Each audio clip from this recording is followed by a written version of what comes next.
SmashFactor. Ripping driver, going for it. Oh my goodness. How about that tee shot? That is crazy how far that is. Wow. John Daly, take a back seat, big fella. How about that drive? That's an aggressive line. Man, that is beyond long.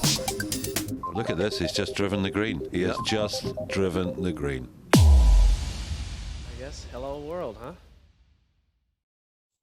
Welcome back, Corner OGs. Sorry for the technical difficulties, but welcome to another edition of the SmashFactor. Ruby is on some sunny island he owns somewhere. But we have a very special episode with myself hosting. We have the OG himself, Gup, at I Am the Gup, and special guest, dear friend of the squad, Josh at ADHD. Gup, how are you doing? Doing well, man. Great tournament yesterday that actually ended this morning, so it was a rare treat for us. Pretty good week overall. Looking forward to this week, kind of get it back to normal and start a streak of mini tournaments without course rotation and multiple courses and pro-ams and everything else. So excited for that and ready to get into it. Awesome, man. And our special guest, data analytics, data visualization, quality beer drinker extraordinaire, Josh at Josh ADHD. How are you, my brother? I'm doing fine, fellas. I appreciate y'all squeezing me in tonight. I know I'm not as good looking as Ruby, but I can maybe offer a little bit different insight than he does. So that's really all I got tonight. And that is a fact. Happy to be here. Awesome, man. Well, we are very, very happy to have you. We are going to break down and review real quick the Pebble Beach AT&T Pro-Am and what a mess it was. We are going to talk about the Genesis this week, and then Gup's going to break down a special offer that some of you may have heard, may not. But before we get into all that, let me take a brief moment to talk about our title sponsor, Amp Caddy. If you haven't done so, go check them out. I have used a lot of speaker systems for golf in the past, and this is by far the easiest with the longest lasting battery. So, well worth the money. And let me break down our affiliates real quick. Massive shout out to Fanshare Sports, bringing you some of the great content and all of the ownership models that you know and love. Get the pro advantage at fansharesports.com, 20% off with the code GUP. And last but not least, you know them, you likely all use them. And if you are not, you should. FantasyNational.com, Moose and team have done a great job not only delivering some of the most powerful tools in the game, but they have brought a community feel to data analytics. So kudos to them. Check them out, FantasyNational.com/GUP. Lastly, rate and review on iTunes and YouTube. We do have a $250 prize pack that will be announced on our Masters recap show on the 14th of April. Items from Tory, Honda, WGC Match Play, the Valero, and a one-year membership to gupscorner.com. Again, well worth it, well over $250. Now that that's done, let's get into the real goods. Let's kick it off with the Pebble Beach AT&T Pro-Am with our good, bad, and ugly. Gup, I'm going to kick it off with you. What is your good, bad, and ugly from last week? Good was probably betting again overall. Came in decent on the week, 5-5-2, but up about 3 units. Hit the big first 3-star of the year yesterday. Well, this morning technically had Phil over Casey at -110. Pretty easy bet when hindsight, but even going into it, I didn't know if Phil was going to win for sure, and I didn't have Phil or Casey outrights, but I had Casey in one and done, and I thought, Phil will close the gap if nothing else, and being it was even, that he just had to gain 1 stroke on him on the day, so I liked it and kind of wrapped up a good week there.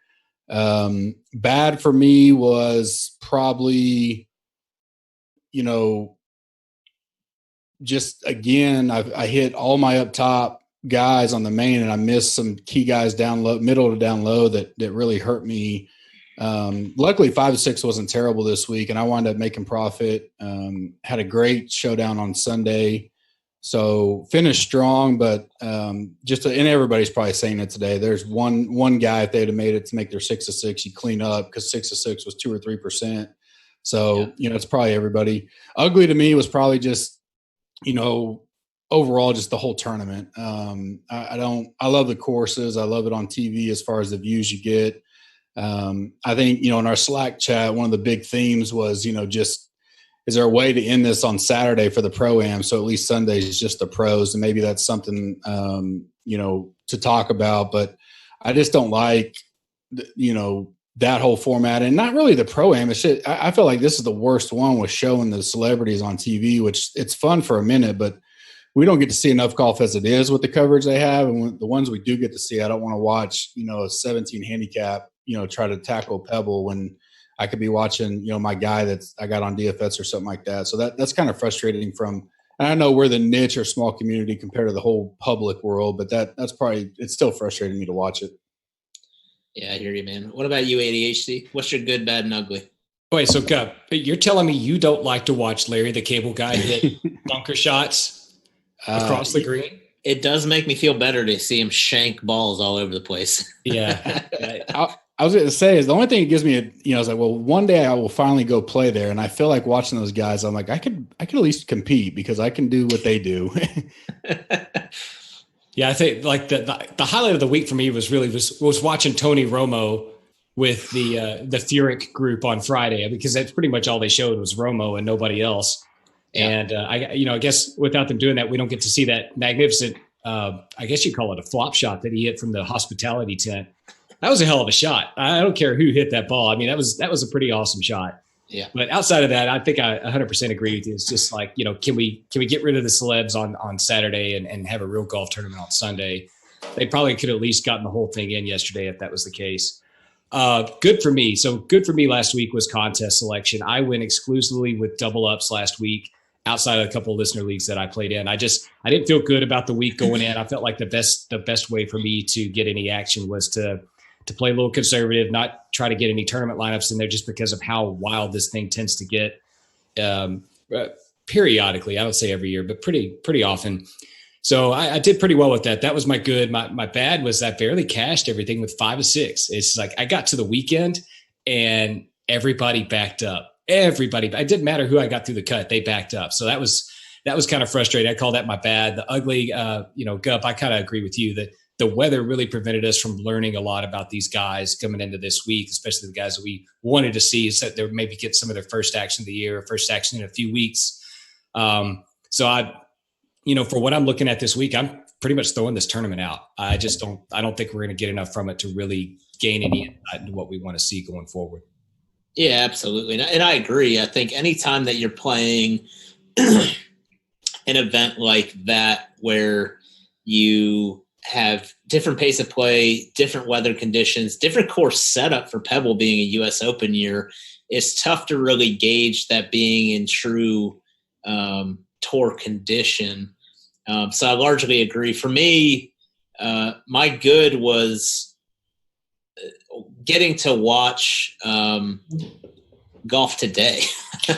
It was nice for me to be able to watch a couple holes today. I thought that while I'm not a huge Tony Romo fan, I thought that the coverage itself was okay. Shocker. Yeah, shocker. Go Redskins. But I think the good overall was getting to see some of that golf, getting to see some of the better players in the world play really well, and seeing Phil at 48 years old or whatever, just play really, really good golf. It was impressive to see what he did on Sunday. And of course he wanted to keep playing. He's got the hot hand. So my bad and ugly were DK overall. So I max entered the 33 and the $5. And I did have some sweats on, I guess today, Monday. But overall, I had 3 guys that MDF'd at 2 under all three of those guys I had over 20% owned. And I went from having, out of the 150, just under 50 6 of 6s to 0 6 of 6s. Yeah. So massive swing there and it literally came down to like the last 2 holes on Saturday. So it was pretty rough little swing there, but I did win some money, didn't get all the entry fees back, but it's fine. I mean, I think I was largely in the same boat as ADHD. I didn't really feel that comfortable. And that's why I wanted to go the MME route so that I had some different lineups, different bullets, that kind of thing. So overall, not bad. I am excited, though, to get into this week on a single golf course. So that'll be a nice change of pace. Let's get into real quick before we get into the Genesis. Let's give some quick shout outs to some of the green screens that we had this weekend within our subs. And I'm going to just go through them real quick because we had an awful lot of them. So it's going to be hard to get to all of them, but I'll name a few. Robbie Record hit for 2K. Congrats. Kevin Mack hitting for 1,000. Yinzer 84. Dennis Kelly. Nutsky. Matty W. Hux. Dougie, CU Tiger 81, B. Rogers hit for 1,300, D. Dunks, J-Day, Kev Berry, KJ for $1,100 off $75 entry, Jax, Whitsoul, DT Nickel, Skyler, Mikey, Eli Dubs, Nikki Noodles hit a Fig Jam bet based on, I think, what you were talking about earlier in the week. And finally, our boy Todd, hit for 25 Gs in the 333 this week. And I know he was sweating pretty hard, but that is a hell of a lineup. Do you have anything to add there, Gup? No, it wasn't in that back-to-back for him in top 2 or 3. Yeah, man. He's had 2 really, really good weeks. I think overall like 40K in the last 2 weeks. Just unbelievable. So. No, I didn't have did you mention our listener league winner? I did not. Let me get that real quick. 200 again. Looks like we're hitting 200. Yeah, it looks like we're hitting 200 every week on that. So, it's pretty good. It fills up pretty quick. That's awesome. We'll get to the listener league winner before the end of the show.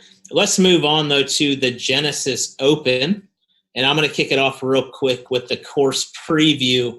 This week, we are at the Riviera Country Club, 7,300-yard George Thomas Jr. Masterpiece, playing at a par 71.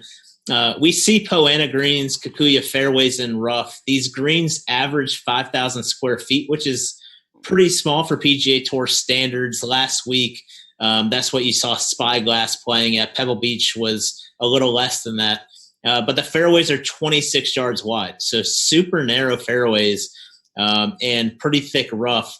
It can play pretty darn difficult because of the way they have it set up. The average winning score here is 13 under. The cut is usually over par.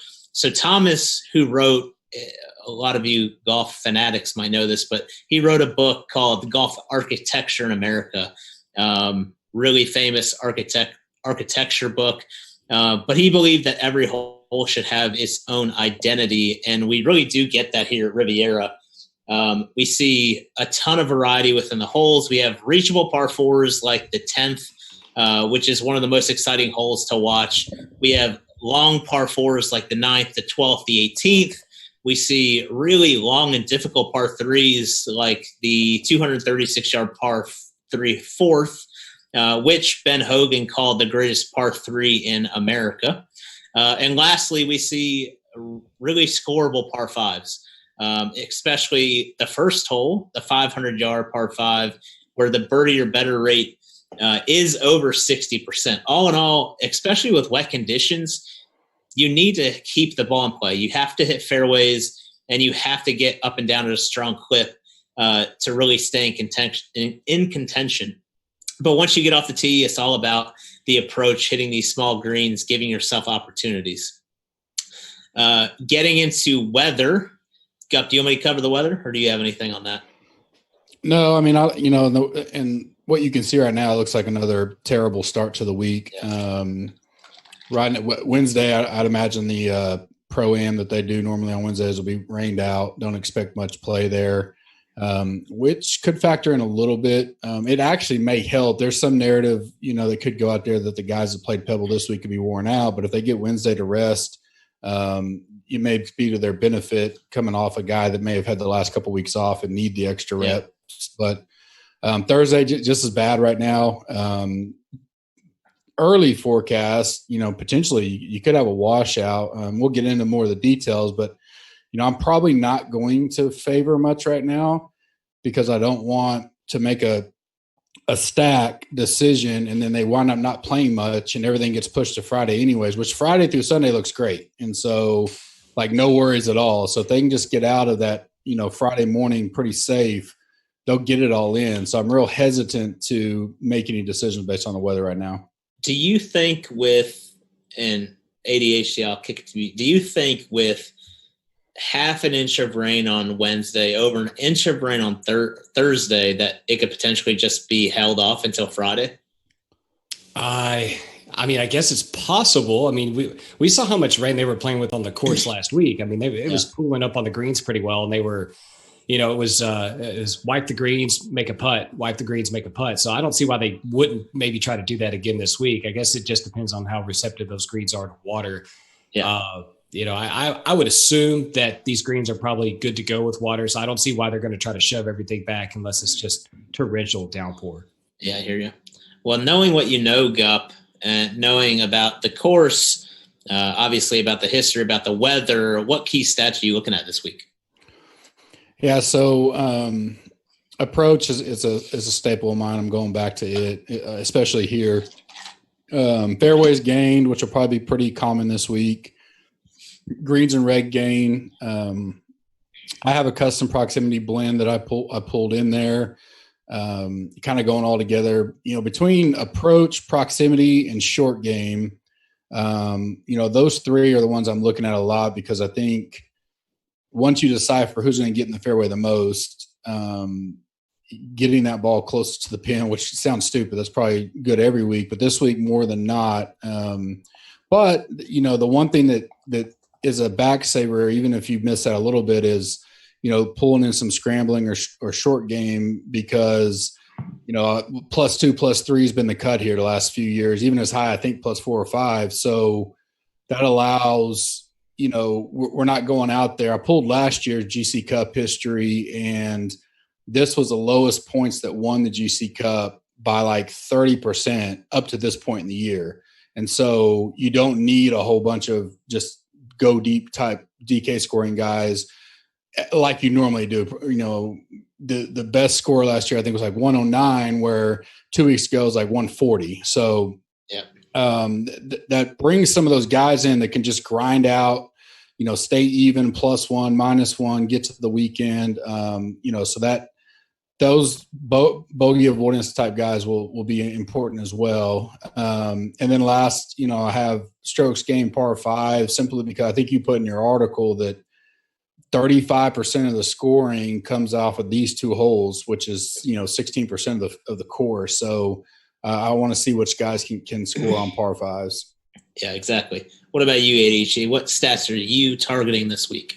Yeah, I mean, Gup, it sounds like you and I are pretty much in alignment on what we're looking at this week. I thought that strokes gained off the tee and accuracy, driving accuracy, are going to be critical this week. It seemed like this course took a step change, let's say in 2017, and the correlations I look at show that driving accuracy it became paramount in 2017 and last year. So the fact that these fairways are so narrow, I mean, it kind of lends you to think that. So that's going to be big for me this week. You talk about short game. I kind of call it scrambling. I think we're probably talking in the same terms, more or less. Yeah, that was something I felt was critical. And it's not just a narrative based thing based on, watching guys struggle at number 10. It just looks like all over the entire course, if you don't bring a game from, let's say 30 yards and in to get up and down, that you're going to have a long week. And I need guys that can put it close from there and then seal the deal on a first putt. And proximity, again, that's an every week thing for me. I think on this course, I don't think it's quite as critical as it is on other courses. At least that's what my numbers are telling me. So I may de-emphasize that slightly versus what I would do on normal weeks. But again, it's still important. So I would weight it up there, probably pretty similar to what I would normally do. Yeah, and there's no use in repeating what you guys just said, because you guys hit on exactly what I'm focused on after reviewing the course. Hit historical trends in what it takes to score, but everything you guys mentioned is exactly what I'm going to be focused on. Real quick before we get into our locks, flocks, and flops, getting back to it, our SmashFactor winner this week was Radzak10 with 549.5 points. It just absolutely smoked the field by 27 points, which is unbelievable. So congrats, Rad. Good stuff. Now, getting into the locks, flocks, and flops. ADHD, I'm going to kick it to you first. What is your one lock of the week, which is a golfer 10K and above? My lock this week is Justin Thomas at 11K. He's such a good player on the approach game. I think he can handle himself on when he has to get up and down from an awkward position around the green. And he's a pretty accurate driver of the ball. I'm not going to say the most accurate, but he's pretty accurate off the tee, and I think he can manage it when he gets off in the messy stuff. So he's my guy. Okay, awesome. I agree, but I'll get to that in a second. Gup, who's your lock of the week? It's probably going to sound like we're all in sync tonight, but JT's my number one this week. Pretty much one across the board. I will expect him to be pretty talked about and chalky. So there's a chance that by Wednesday I don't go that route necessarily, but from a model standpoint, he's number one. Yeah, for sure. And I'm going to do this. I'm going to be the same way. I mean, you have merit for literally every guy in this range, and you can make a case for him. But Justin Thomas at 11K is the guy for me. I just like his all-around game. He's a great scorer. He's top 10 in ball striking, approach, par 5 scoring, and just strokes gained overall. Hasn't missed a cut here. Came in the top 10 last year. And I think with this course being so heavily weighted on approach and proximity, it really does suit him. So that's 3 for 3. I think that's the first time ever in the history of the SmashFactor that all three guys chose the same lock. So lock it in. Gup, let's move on to flocks. So 3 guys between 7K and 9.5K. Who are you picking this week? It's an interesting week. I will say on that lock deal is that I suspect with DJ being the highest and coming off of last week, I may be high ownership on him come Wednesday because of some of those points. Because, a first, a second, a fourth, a 16th, and he's probably a little pissed off the way he finished. I definitely don't mind going back there. But, my number one, and it's pretty clear cut, is Hadwin. And I get, how I do my models, and I don't look at anybody until I get done. When he popped as number 3 on my overall model at 7,800, 50-1 bet, and he's all across the board. He's never missed a cut here. Top 34 better in 4 straight years. And then he's number 7 in recent form. He played Sony Desert, took the week off, then the Waste Management and AT&T. So no rust. I think he's egregiously, to use a Bucks term, mispriced. I think it's now he's going to be chalky as hell, but he'll be one that I may just swallow. Same price that may help a little bit, but I like him as well as RCB. I'll go back to RCB. Played well last week. A couple bad holes that kept his score from being even better, but was in position coming in Sunday to win that. I think a lot of people jumped on him live either Saturday or Sunday. Pops pretty much across the board on all of my stuff. I don't know how well he likes POA. We kind of saw that last week. But for 7,800, again, it's going back to price and value. I don't need top 10. I get back easily this week. Yeah. So I have no concerns going back there. Then lastly, the guy that probably burned you a little bit, and I know he burned a lot of the Slack chat boys, is Martin Laird, 7,200. I like a lot about him this week in my model. Great course history, yeah. Yeah, great course history. And I love going back to the guy that burned everybody, especially right on the number, because recency bias comes in and he gets fair. So he's one that I'll have in as of now. Cool. ADHD, 3 plays between 7 and 9.5K. Well, Guck, you and I agree on the first guy, and that's Adam Hadwin. And we probably have him for the exact same reasons. I think he's a very accurate driver of the ball, very accurate off the tee. I think that's going to be key for him this week. And, bottom line, he's been playing very well.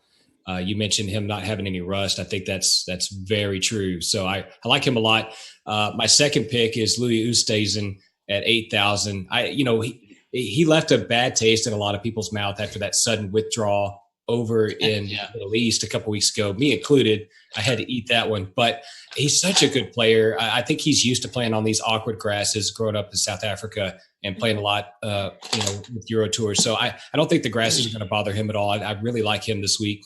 And then I'm going to go to Tommy Fleetwood this week. He struggled last week, and his price has come down, I think, a little bit from last week. I think he's a perfect play this week. I got to go right back to that's, world-class talent and can handle a course like this. I have a hard time getting off of a guy like that for 8,600. That's awesome. Yeah, I love Hadwin and Oosthuizen this week, so love that. I'm going to give you 3 different ones, though. I'm going to start with Finau. Finau played well here last year. Obviously has top talent to compete anywhere. I still love his game for this golf course. He's long. He's fairly accurate, solid iron player, solid short game. He's pretty much top 15 in all of my major stat categories I'm looking at. Also, I'm not going to ride the Finau train the last 4 weeks and then all of a sudden hop off before he hits. So I like that his pricing is suppressed right now based on the way he has been playing. I do think that turns around. He's been one of the most consistent golfers on the planet over the last year. The next guy I'm going to go with is going to be Sergio.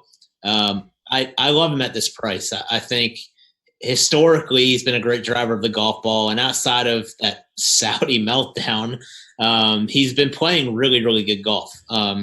So I think I'm on the edge of whether I believe he's going to be chalky or not, but at that price, he might be, but I'm okay with it. I do think he bounces back here, though.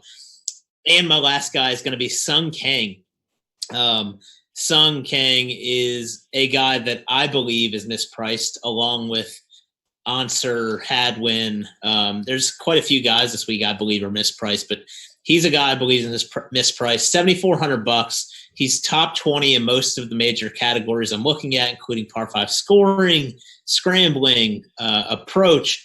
Add to that, this kid has 3 straight top 25s at this event, and he has 3 top 20s in his last 4 recent events. So he's got the stats covered, course history is covered, recent forms covered, significant value at $7,400. Moving on to flops. These are 2 guys. You got to pick 2 guys. These are 2 guys that stick out as potential guys that aren't going to be returning their price value. ADHD, I'm going to kick it to you. Who are 2 guys you think will be a flop this week? Yeah, so my first one is Xander Schauffele at 9,400. I think he's really expensive against the field that he's playing against. Now, granted, he's a very talented golfer. I'm not sure if his game suits this type of course, and I think it's really crowded at the top this week, and I think he's got to get squeezed out. I think he can miss the cut potentially. That's a guy I think can burn a lot of people, because I ran quite a few models today on Fantasy National just to gauge what people may or may not be entering. And Xander was top 3 in the majority of the models I ran. And so I could see him being really, really chalky this week. So.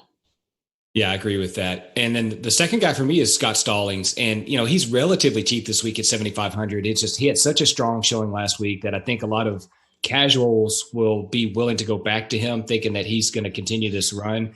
And I think this course sets up differently for him than it did last week. Different circumstances, much more crowded field, and I think he's another guy that gets squeezed out pretty easily. What about you, Gub? What are your 2 flops this week? Yeah, my first one is Leishman at 8,900. He's a plus minus 54 in my rankings to value, which is bad if you don't know that. And so, his stats just whatever. When I look, everything I looked at, he just doesn't pop at all. He does come in here with some pretty good form. He finished 4th at TOC, 3rd at Sony, 43 at Farmers, but he's missed the cut 3 of 5 years here with the T59, and then in 2016, his only anomaly was he did top 5 at. So I'm just going to be off him. He's a pretty popular name in the DK world. So for him at 89 in this field, he may get some love. I will say this is a week when you have this much talent up top, and then you got a gap. Fanshare Sports is going to be huge this week on ownership. Not only just, I use their model obviously to release my projections, but the buzz that goes around, the tags, the daily movement. It's going to be huge to go on there this week and check that out. Especially you can't have everybody up top. So you gotta piece through, and that's one leverage I try to use. My next one is going to be the guy that screwed me out of a lot of money. And that's Jordan Spieth. You put him on a course where he's got to hit fairways. I just don't think that's not a good recipe for where his game's at right now. Traditionally, he's played this course pretty decent. Yeah. A 12th, a 4th, a 22nd, a 9th, but I just don't trust his driver right now. It's simple as that. Everything else, he's fine. He's decent in my model. From what I saw with my eyes and how he melted on the weekend, I'll pass. And a 2B for me is going to be, or a talking point for me after you get done with that is, what do you do with Tiger this week? But not that he's a fade, but I did want to talk about that after you list your $2. Yeah. So my 2, the first one, and this doesn't mean that I won't have some of him.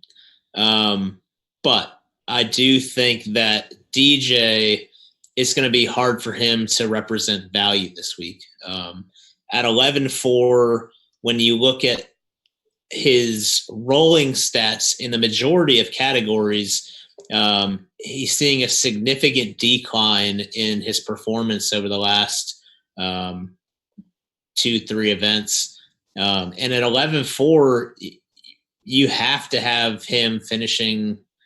I mean, you don't have to, but you'd like him to be finishing top 5 at that price. And for me, I think the way, and I understand it's different course conditions. You have, I'm not sure what the wind is like on Friday, Saturday, Sunday this week, but I understand the wind was a little crazy last week, but he looked off with all of his irons, and not just missing or spraying it left or right by 20 feet, but his distance control was way off. And that's not something you can have here either. I mean, you have fairly small greens and really thick rough. And so it's just not a recipe for paying off at that price. My next guy is going to be Kevin Na. So he has solid course history here. But right now his stats are not lining up for me, and his recent form has just been abysmal. So that's a guy I think a lot of people will look at his price, that I still don't think he's going to pay value. So hey, on DJ, and maybe ADHD can jump in here. He's using the big words and everything on the correlation, and he brings some of the power we don't have normally. We keep it simple down here in the South. Hey, now, come on, I'm in Houston. Yeah, that's true. Do you think he because he's had great success there? He's number 1 in my tournament. Is it? Yeah. And I just don't. You guys have better memory on remembering shit from the year before, but is it because he clubs down? He can club down here and still play without going driver on a lot of holes, or has he just been on fire lately? Because I don't know the answer. I'm honestly asking because I saw what you saw, and I'm wondering if he just loves it here because he knows what to hit on every hole, and it becomes a wedge and a putter for him. I don't know. No, go ahead, ADC. I'll cover after you go.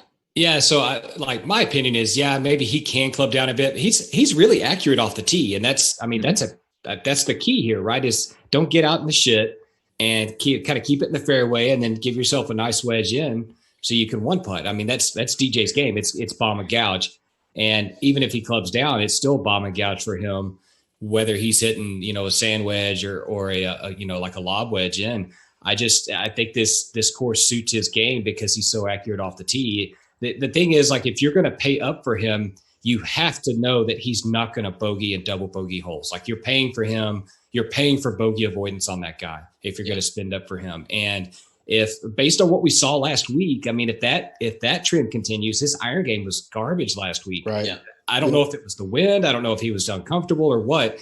And so if that leaks into this week, I mean, you're going to get burned bad at 11-4. Yeah, exactly. And that's what I'm concerned about, because this is not it is probably for him more than most, but 7,300 yards for a par 71 is not a short golf course, and it's tight. And so he's going to be hitting driver quite a bit. He is straight off the tee. But if he starts, he's having issues with his iron play. You have those issues with your iron play, and you get him on a course where he isn't hitting sand wedge, gap wedge, pitching wedge into a lot of these holes. But he's now starting to hit 9 iron, 8 iron.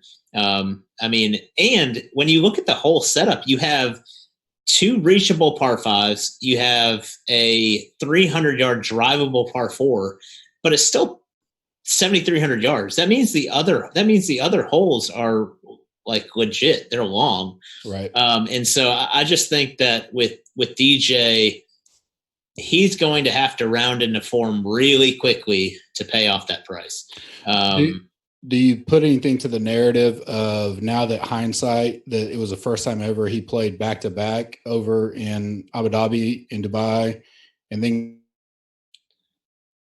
was tired, went out, DGAF, just get through it, and now he's going to be rested. They're going right down the street to LA, basically. I don't know. It's going to be interesting to see where it goes, because I think everybody in the industry is going to love JT, and so I'm king. I love him too. I love JT, but if JT is going to be 35% and DJ is going to be 17%, I'll take the lead guy at that ownership leverage all day. Yeah, and I think that's when it comes down to what kind of contest you're playing and how many lineups you have. Because correct, DJ is a really hard fade at any golf course. I mean, we saw last year, everybody thought he had a terrible year, and he led the entire tour in scoring, DK scoring, more importantly for our purposes. But it's the same thing here. I mean, even him trending in a poor direction doesn't mean that he's missing cut left and right. I mean, he could come top 15, top 20 this week, but still not represent value.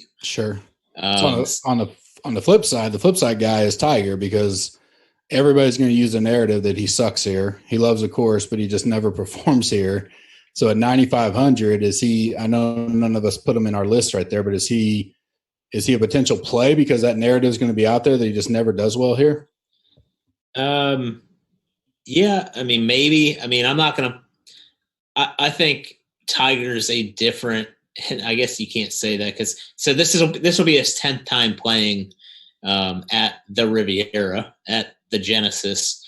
It's the only tournament that he's ever played more than 4 times and doesn't have a win.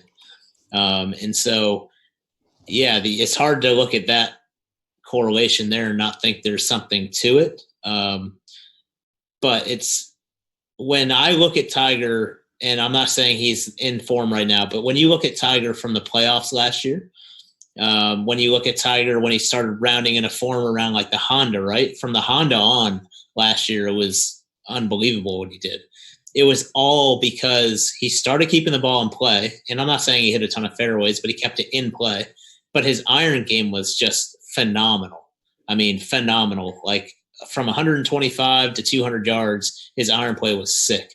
And so if he has any piece of that coming into this week, I think that he contends. And I think he's in a weird price range at 9,500, surrounded by Matsu, Finau, Mickelson, DeChambeau.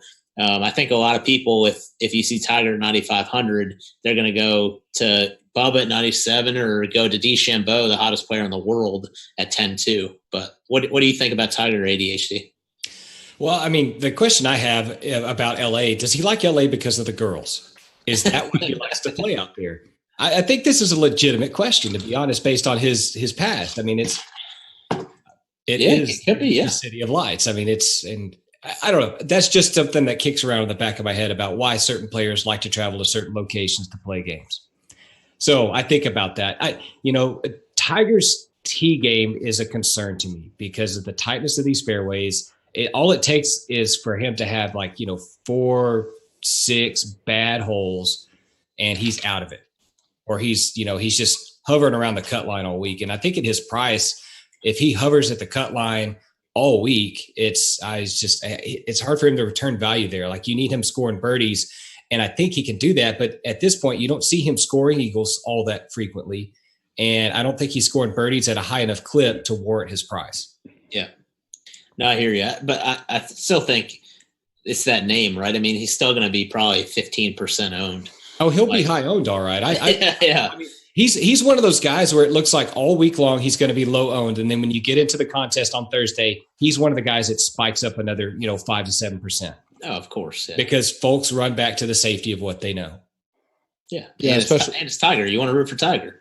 Mm-hmm. Especially your lower contests. He'll be 15 to 20% more owned, not percentage, but if he's 18% in a $5, he'll be 11% in a $100 single. I mean, it's just down there because there's so many entries. People throw, if I was doing 100 in the $5, I would have my fair share of Tiger just to have it, potentially. But I'm not building that way this week. But that's a theory down there in those games. Yeah, I mean, you'd be half the field on Tiger, right. So maybe 10% tops. Sure. Yeah, exactly. All right. We talked Tiger. Now let's talk sleepers. A guy under 7K with some upside. Gup, kick us off there. I was on this guy last week and then actually played him in a couple showdowns and did fairly well. And I'll probably go back to him, and it's Furyk, 6,900. He actually ranks number 5 in my model overall, which kind of shocked me, just like Hadwin. I would have been a little nervous about my model, except for everything around it looks fairly normal, but Hadwin and Furyk kind of really stuck out there. He missed the cut here last year, but prior to that, he made 3 straight cuts, 3 top 39s, top T14 in 2015. He's 27th in my stat model and 13th in rolling stats. My short-term to long-term, he's actually one of the better ones in the field for me this week. Probably in play for definitely at the 150 to 1 odds, even if you can each way, that's for sure. But I like his odds on a top 5 type deal, maybe even a top 10. But getting some shares on him, the way that it looks like I could be building, which is a lot of the middle 7s to low 8s. And then, I may not dip much into the 6s. But if I do, Furyk's the number 1 on there, and then 1A right behind him is probably Stricker. So a couple of the old guys I like setting up this week. Stricker, he bailed out, right? He withdrew today. I thought I saw. Oh, he may have. Okay, so yep. That makes Furyk even more strong. That's probably the one guy I like right now under 7. Okay. ADHD. Who would be your sleeper? I'm a junkie for the barn rat this week, especially with the oddball Kikuyu grass that they're playing on. I mean, it's a pretty dominant type of grass in Asia where he plays frequently. I don't think field strength bothers him all that much. He tends to play kind of his game no matter where he goes, whether it's Europe, United States, whether it's a major or whether it's just another tough tournament like this. I think at 6,700, he represents a lot of upside in a lineup that gives you some flexibility elsewhere. I think he's kind of an antithesis of Jim Furyk. I mean, Jim Furyk's kind of that steady Eddie. He's not going to get too wild on you. Barn Rat will put up a psycho scorecard on you. And yes, that's good and bad. It could be a lot of DK points, but he could also be, bubbling the cut line on Friday. So I like his upside. I think he can score in bunches, but buyer beware. Yeah, and I agree. I think when I look at Barn Rat, he's typically the guy that I like to kind of target at no-cut events, that kind of thing, because of that exact scenario. Like, he can just go bananas, right? He can have 7, 8, 9 birdies in a round, no problem, and then shoot 77 the next day. For me, I'm going to go back to who I went with last week, because I still think – last week I said I thought he was the most mispriced guy on the board. This week, I would put him in the same mold, and that's Julian Edelane at $6,300. Last week, he was 61. He made his 5th cut in a row, and he's $6,300. 5 straight made cuts, playing solid golf, really, really good ball striker, solid short game. Really, the only thing that has been letting him down has been his putter. But again, I mean, as long as you're a solid ball striker here and giving yourself opportunities, you're going to make the cut. And at $6,300, if you're doing a stars and scrubs, he should be a guy that you're looking at for sure. I mean, they're playing on POA, right? It's predominantly POA. It's Plinko, right? Yeah, exactly. It's just, cross your fingers and hope for the best anyway. Yeah, that's why it was interesting seeing last week, because of the rain, they had to move pins into certain locations the entire tournament. So like 17, that back left pin, there were people walking all over all day, every day for 4 days to that back left pin location.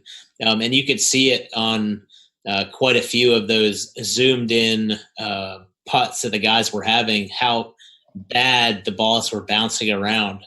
It was interesting seeing how like some of the players actually like making substantially more putts than they normally do and how bad those balls were bouncing. So yes, it is POA, and yes, it is Plinko. All right, moving on to head-to-head picks. This is something that we started a few weeks ago that I think is nice. So I'm going to give you guys 2 golfers. You guys are going to tell me which one you would pick. First one, Phil Mickelson, Bubba Watson. Who do you have, ADHD? I guess give me Fig Jam. Give me Fig Jam. I think this week it's just I don't think he wins, but I think he keeps it rolling enough that he beats out Watson. What about you, Gup? I go the same way. It's hard to go against a guy that's won 3 times here in the last 5 years, being Bubba. But I like where Phil's game is, and he's way higher in my model, so I'd go with Phil right now. Gotcha. Yeah, I'd be in the same boat as well. Next, this will be I think this will be a popular pairing this week to move off of. Cantlay or Spieth, ADHD. I like Cantlay this week. I mean, we liked him a lot last week before he withdrew, and I don't know. I think it's a pretty good spot to go back to him again. Yep. Yeah, I'm interested. I have not seen, heard, or found anything about the withdrawal other than half the field withdrew last week. So maybe it was just he was just wanting to go out to the beach and relax till this week. But he's top 10 in my model. I'll be back on him again, and I'm hard fade on Spieth this week. 0% for me. Yeah, I like Cantlay as well. I think he has the game for this course. Obviously, he played here last year, played really well here last year. But yeah, I was all over Cantlay up until that withdrawal last week. So really good setup for him. Next up, I'm going to go to you first this time. Casey or Scott? Ooh. Yeah. Ooh. Scott burned everybody last week, so that would give me a little insight that Casey's better in my model. But Scott just had a few bad holes, and then obviously 3 putted from like 2 feet on 18. He plays well here, so I'll go Scott, even though Casey's higher in my model, but that would be a leverage play for me, is that Scott's will be avoided this week on recency bias. What about you, ADHD? Yeah, I kind of lean on Scott as well. I just think he's such a superb ball striker off the tee that I think it's going to put him a little bit ahead of Casey this week. And the greens, I'm not too worried about the greens with Scott. As long as he's got the pin in and he's using that long handle putter again, I feel pretty good about him. Speaking of long handle putters, did you see DeChambeau went and switched putter shafts this week? It's graphite, right? Yeah, graphite putter shaft. Looking to raise that COR a little bit on those pillars. You know, I've been trying to look for kind of the theory behind that change, but I'm interested to hear him talk about it because I know somebody's going to cover it. So, all right, second to last one, and I think I already know the answer here, but Hadwin or Sungjae Im? Yeah, it's easy for me. It's Hadwin, easy. Yeah, it's same for me. It's Hadwin. I just keep waiting for the wheels to fall off for him a little bit. It's such a grind he's been on. He's got to get tired at some point. Yeah, I like both of them this week a lot. But yeah, I love Hadwin. His ball striking, his approach is just stellar. So the next one, last one, this is a guy I think is mispriced, and that's Answer or List. Which one you got? For me, it'd be List. He's actually on my little short list of a guy I think's mispriced. And value in the betting world as well. Yeah. Recent form is not as great. 2 missed cuts in a T40, but he's played this course pretty well in the last 3 years with only 1 missed cut. Decent in my stat model, and at 7,400, I wouldn't mind going to him. Okay. And ADHD? Yeah, I agree with List as the pick here. He's like baby Adam Scott, in my opinion. It's all there, tee to green. He gets on the green, and you're just, it's cross your fingers, hope for the best. So if they're playing That's exactly right. If they're playing Plinko, give me some Luke List. So I do like that play, but I would go Abraham this week. I think, and again, it's way off in the past, but he played really, really well heading into the FedEx Cup and throughout the FedEx Cup, and was just an elite ball striker, really solid off the tee. I think he's going to get back there, but I think his pricing this week is just crazy. So I think he represents some value there, but I do like both of these guys this week. Now we've covered the locks, the plays, the flops, head-to-heads.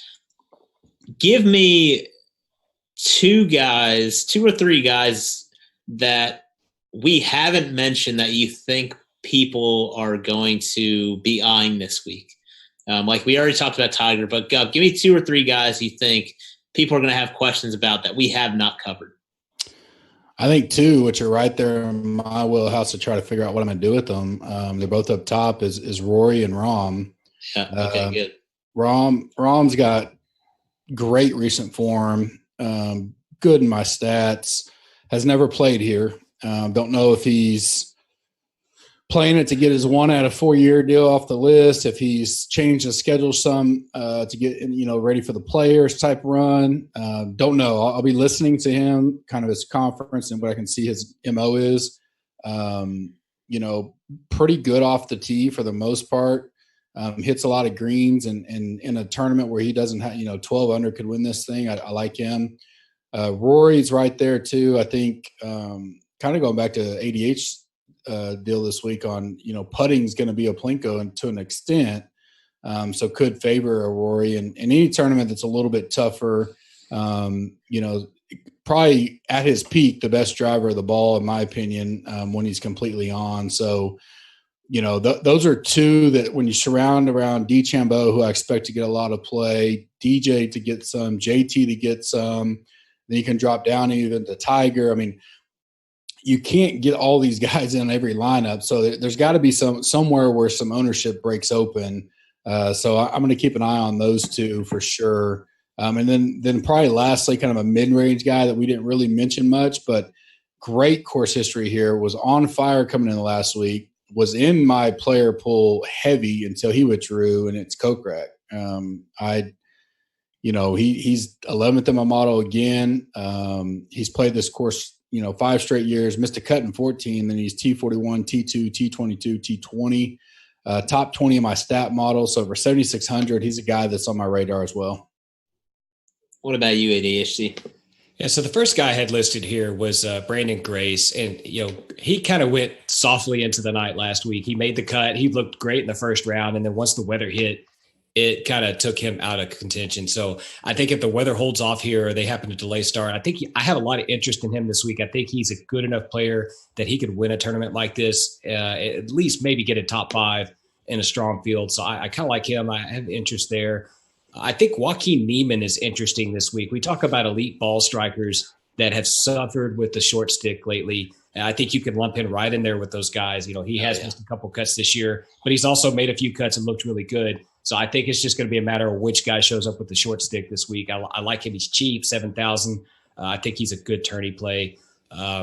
Swafford is kind of interesting this week. This is a guy we haven't seen in a little bit, and I think he played really, really well. I think it was at the Waste Management where he was popping a lot in models, especially in tournament models, and he ended up playing really well there. So I think he has some interest this week. And the fourth guy I had listed was the last guy Gut mentioned. That was Jason Kokrak.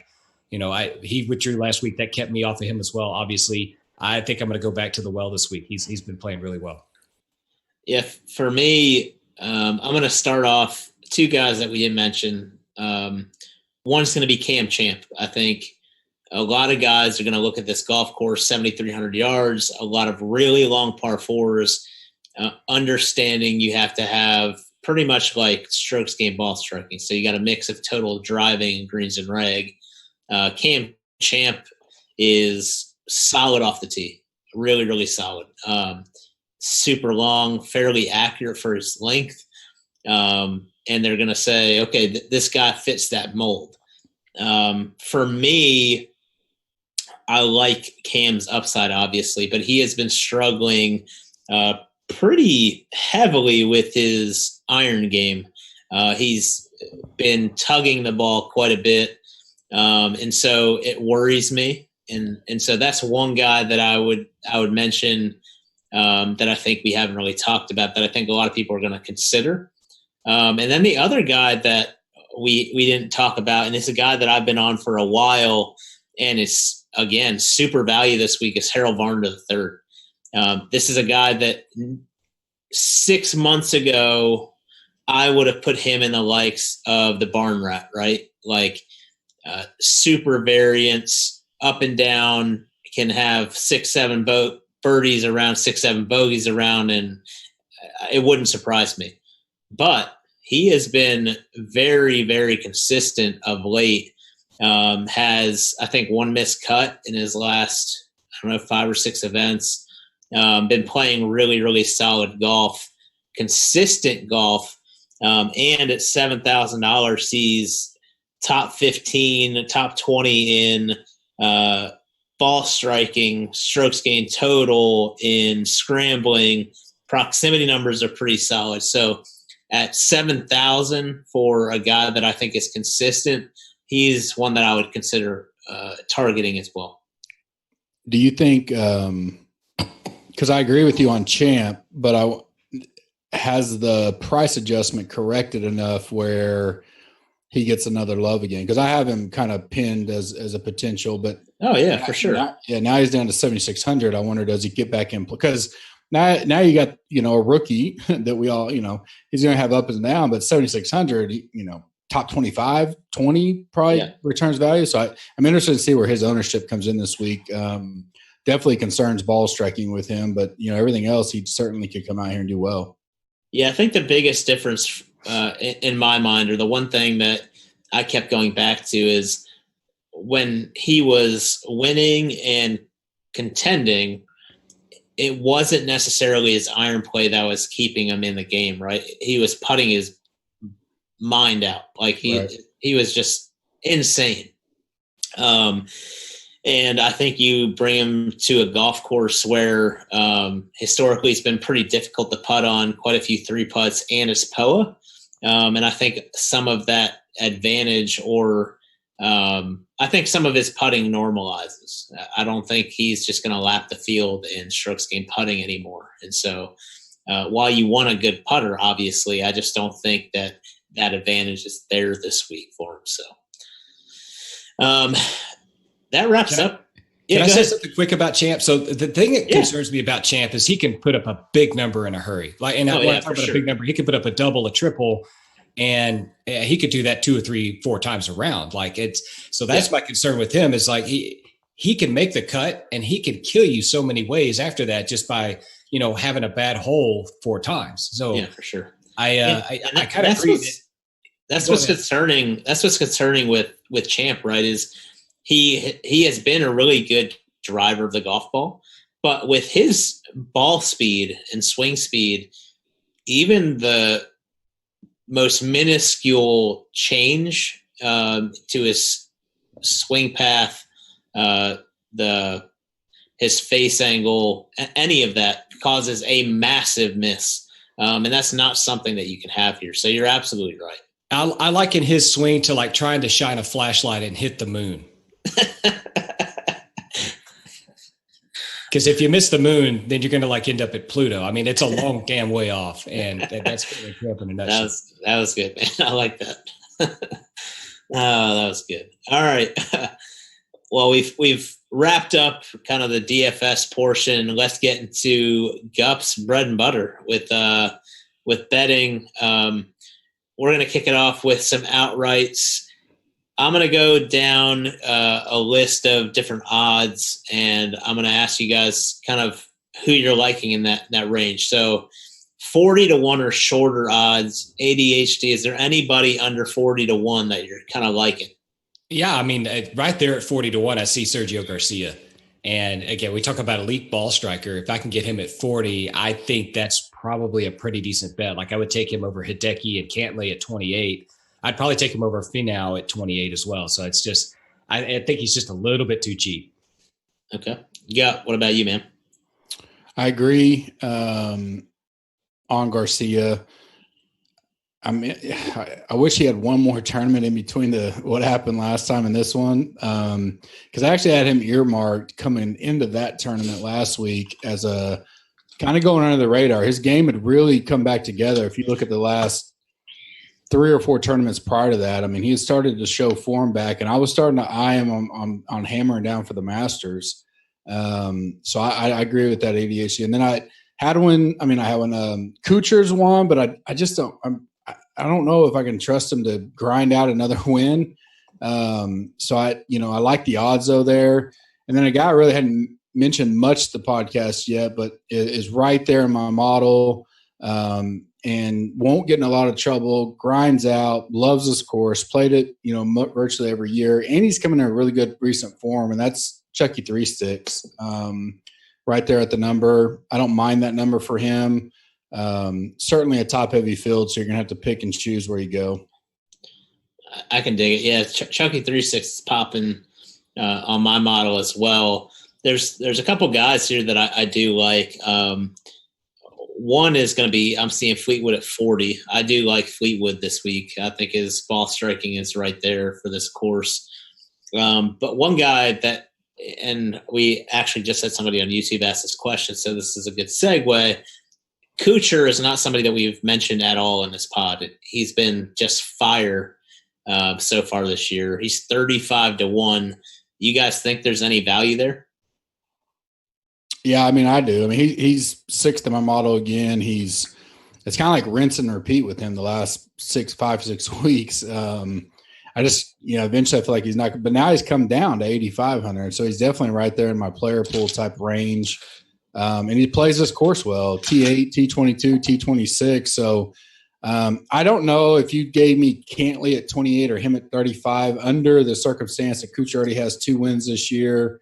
I'd probably go to Cantlay. I like his ball striking a little better and his ability to go low, but I couldn't argue anybody off going off Kuchar. Yeah, I hear you.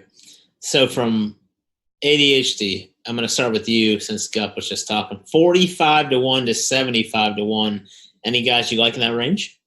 Well, we talked about him earlier. I like Louis Oosthuizen here at 50-1. I think, again, it's elite talent at a little bit of a discount, in my opinion. And I'm not sure why he's getting the discount here versus, even Sergio. He's 10 more than Sergio, 40 to 50. And I'm not sure why, but I really like Oosthuizen here at 50. They're factoring in the withdrawal factor. They got a little S curve for that. Wait, yeah. They don't have insurance on that bet? Come on. Yeah. Some do, some don't. Depends on your book. So for me, I do like Usti a ton this week. I like him a lot. But I'm going to go to your boys. You guys were talking up Hadwin. I think Hadwin at 55 is really, really good value. He's not that guy that you think about that's just going to win or has a chance to win most weeks, but I do like him this week. So 55-1 is solid. Gup, who do you like in this range? Yeah, I like Hadwin. He's probably going to be a bet. I'll if you're in the Slack chat on the premium service, I'll release my first round tonight with the full outrights being posted tomorrow night. I like him and I like RCB. I'll go back there. DKM betting wise, he's good value this week. Trying to decide, kind of putting the puzzle together is, do I take both of them? Where am I going to go low? That's kind of the decisions that have to be made before you just start auto betting all these guys, or you'll wind up with your bankroll gone. But I like both of them, and they're both right there. So those would be the two in the range for me. Okay. Long odds. So this would be 80 to 1 to 120 to 1. I'll go right back to you, Gup. Who are you liking in this range? Kograk's first, 80 to 1. Most likely will be a bet for me. I definitely like him. A guy you mentioned earlier, List. I think actually both of you kind of mentioned him. Yeah. I think that's great value for him. I think he's 100 on one book, maybe a little different on the other. And then lastly, maybe potentially, Party Marty at liked him. He may be a guy I just do DK. I don't know if I'll do both. But 3 top 11s here in the last 3 years, 7,600, but I get him at 90 to 1. If I was in one of them worlds where I got to do each way, he would absolutely be an each way bet for me. I don't have that luxury, but he still may make the list there at 90 to 1. ADHD? I have 2 guys listed here, and they're both at 100, and that's Luke List and Abraham Answer. Yeah. And they have, in my opinion, it's vastly different games, but I think they both have a good number here. If you wanted to chase some long odds, I think they're the right guys to go after. Yeah, I like both of those a lot. I think I like Luke List a little bit more at those odds for sure.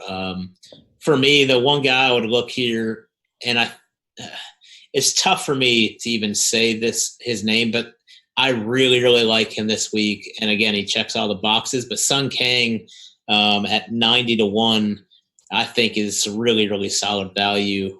So I'm going to look that direction. And then I'll go first here for like my just dark horse. There's a couple guys, that I was looking down here. Sangmoon Bae at 175 to 1 is a guy that I like this week.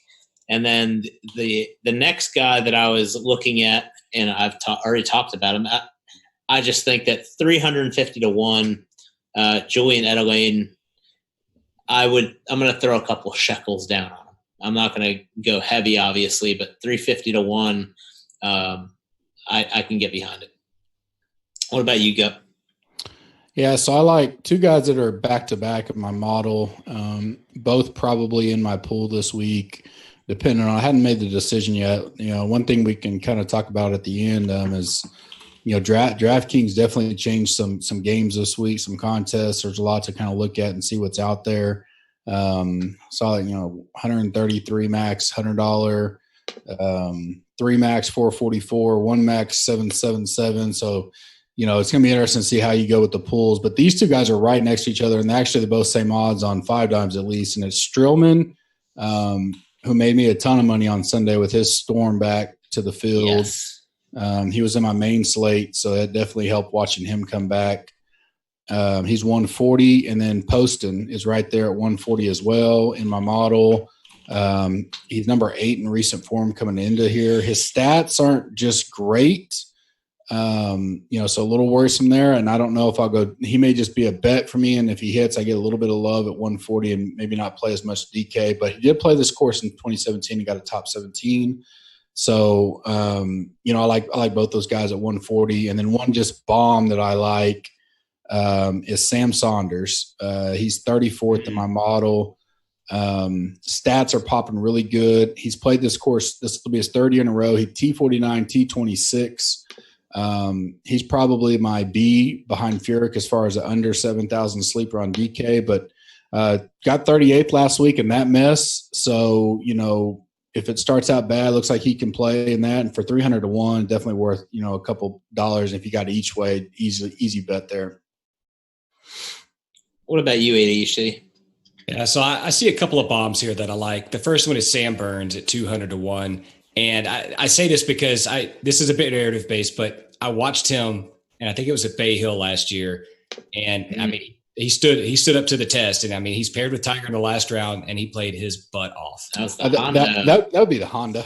The Honda. Thank you. We were there. Oh well, yeah, we were there watching them. Yeah, see, I knew you guys would keep me straight on that. But I don't know. I think this is a kind of tournament. It's a tight course, a lot like the Honda played last year. I think this kind of course sets up well for Sam Burns. I think the number's good. You can put a few shekels on it and not worry about it if it doesn't work out. But I think he's the kind of guy that could play in a tough field on a tough course and T20 at least, maybe even get up in top 10. The other guy I like here is he's kind of in that same vein as Adam Scott, Bronson Burgoon. I like him a bit, a guy that can hit the ball a mile, but if he kind of gets it under control a little bit and his short game comes up with him today or this week, I think at 300, he's certainly worth a couple of bucks just in case, he shows up. I like that Sam Burns call, man. He, after that event, he got kind of labeled as like a tough course specialist. So I really like that call. Let's move on to the one and done. We've done DFS. We've done the betting. Let's move on to the one and done. Right now, the standings as is, we have myself with $375,000, which is really, really good. We have Ruby with $950K with a Shane Lowry miscut last week. And we have Gup at $2.8 million that's after having DJ last week with 20 grand. So Gup just lapping us, lapping the field. I think. What do you? Do you have Spieth? Yeah. Oh, they both finished with $20,000. Yeah, right. Yep. What do you? I think you're 86th place, something like that. I hadn't looked. I was 12th going into the week, but I'm sure I fell back with. I'm sure Phil was pretty popular. I think you're like 80. No, maybe you're 68th, and Mama Gup is 86 or something. Yeah, she's killing it too. She took Phil. Yeah, exactly. Just crushing it. ADHD. You obviously are not in the three-way charity bet, but who is going to be your OAD this week? I think this week I'm probably going to settle into Bryson DeChambeau. And it's because I would have used Justin Thomas already like a lot of other folks have. So I've burned him, even though this is a good spot for him. So I think Bryson's a good play this week. I think, we haven't seen him in a couple of weeks. I'm not sure how popular he's going to be. And I hate chalk. I hate it to death. So I think it's probably going to be Bryson. Yeah, that's a good point, man. I mean, we haven't really talked about him, but he has been one of, if not the hottest player on tour. On both tours, I guess. I think that's a really solid play. What do you guys think about him from a DK perspective? I kind of went by him because I assume he's going to be very popular, very high owned.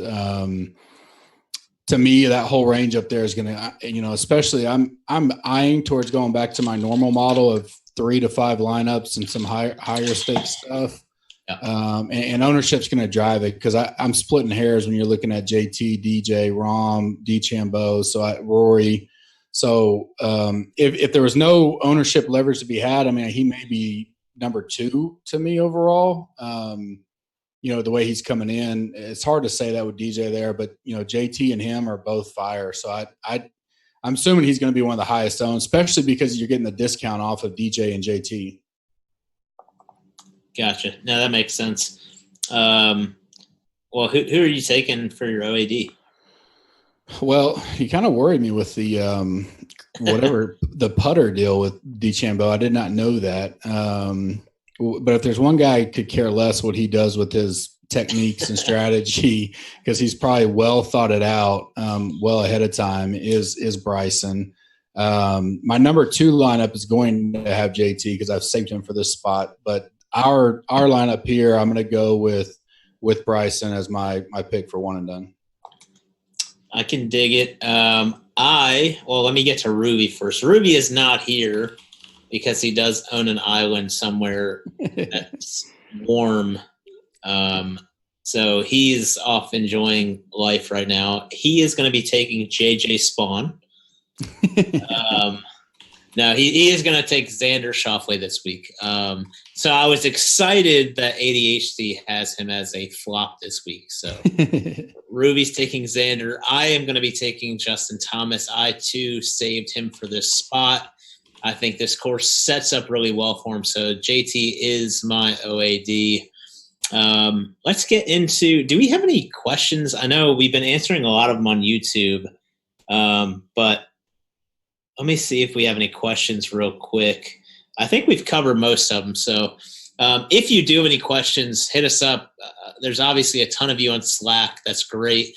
But if you're not part of the community, Gup will get to that in a minute. But if you're not part of the community, hit us up on Twitter, DM us. We are more than happy to take your questions.